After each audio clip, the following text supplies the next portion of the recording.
So, meron naman tayong customer mga boss na Honda Beat. Ang issue nito ay malagutok.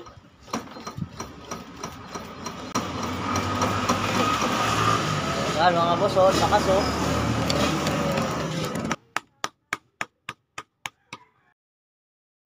Kaya nga naman ito ay lumalagapak dahil wala ng rubber link yung kanyang engine support.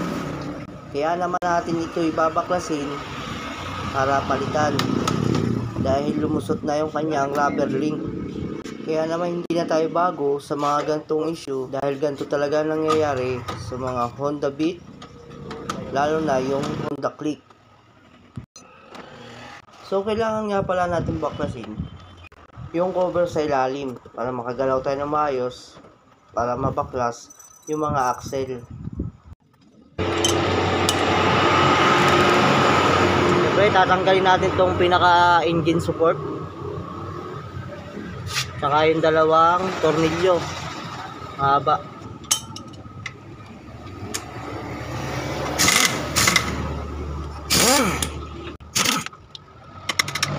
Atras opya, okay na.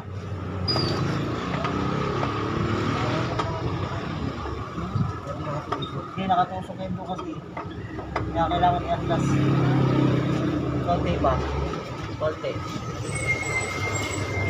yun, okay na. Nawala yung rubber link, masok na doon sa loob. Gagawin natin dito, paglagay natin ng rubber link, tabod na yung rubber link natin. Paglagay natin dito, ito yung rubber link bago.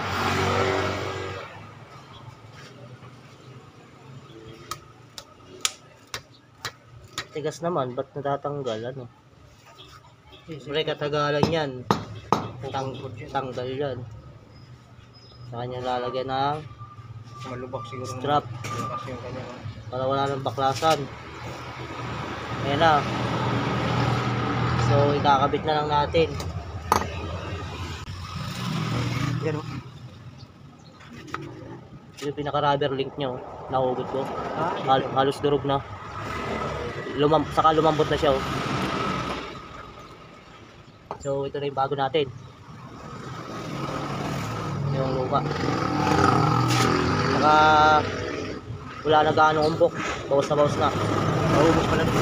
So yan ang start, yan ang start.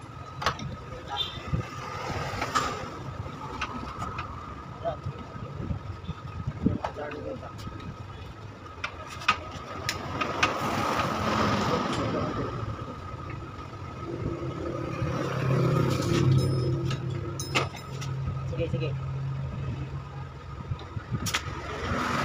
Alright na. So, may isa.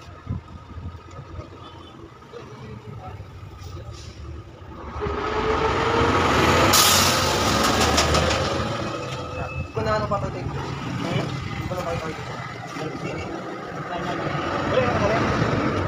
Okay. Balik.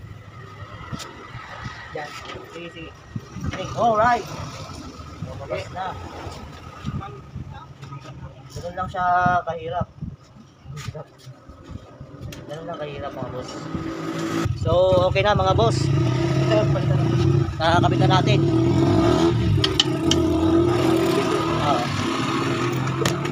So pakikinggan natin siya uli kung may tunog pa.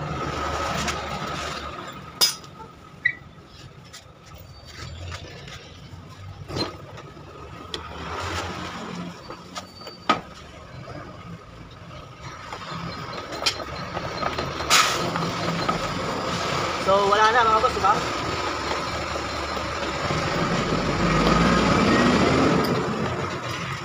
So yun lang ang dahilan niya kung bakit malagutok.